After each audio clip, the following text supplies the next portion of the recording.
Hi, I'm Sarah Butler. I've written a book called Polyvagal Theory in the Classroom.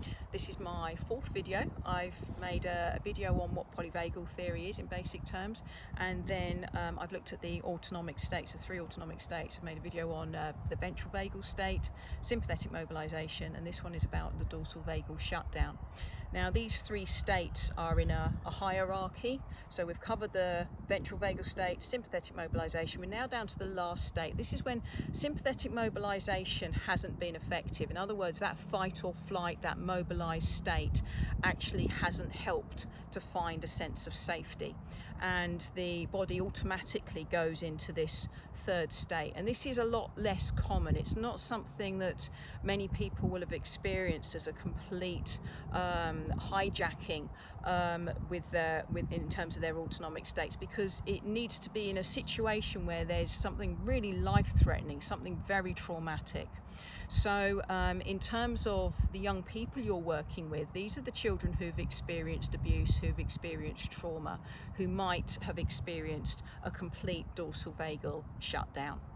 So in this state, the body goes into, the heart rate slows right down, really slow. Breathing slows right down. The organs start to switch off.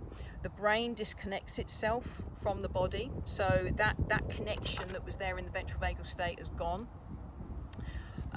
So there's a complete sort of disconnection.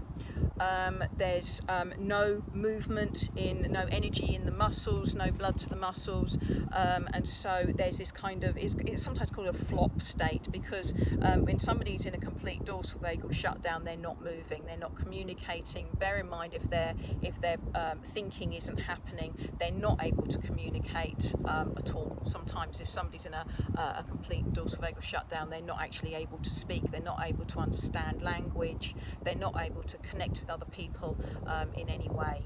So of course the question is, how is this a survival state? How is this a survival response? Well, we can look to the wild to help us understand this a little bit.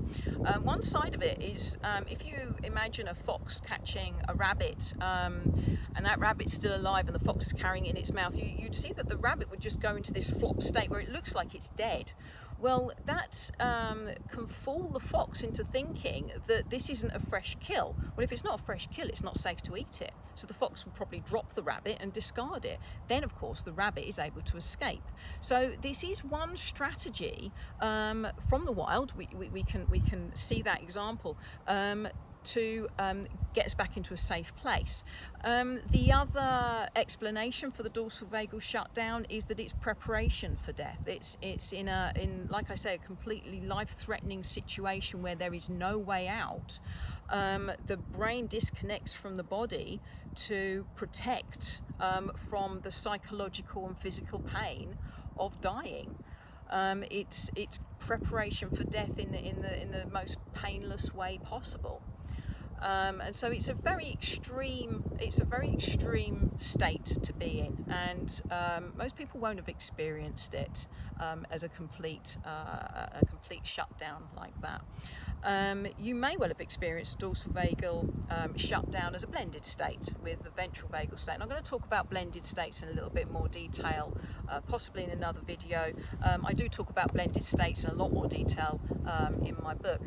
And of course, in my book as well, you'll find ways of how we can use this information. We now know about these three states, how we can use this information to help the young people that we're working with. What do you do if you find you've got a young person who's in that dorsal shutdown where they're not responding to you and you don't seem to be able to bring them out of it? You'll find more information on that in my book. So thank you for watching these videos. There will be more to follow. Yep, you can get my book on Amazon and Routledge. Yep.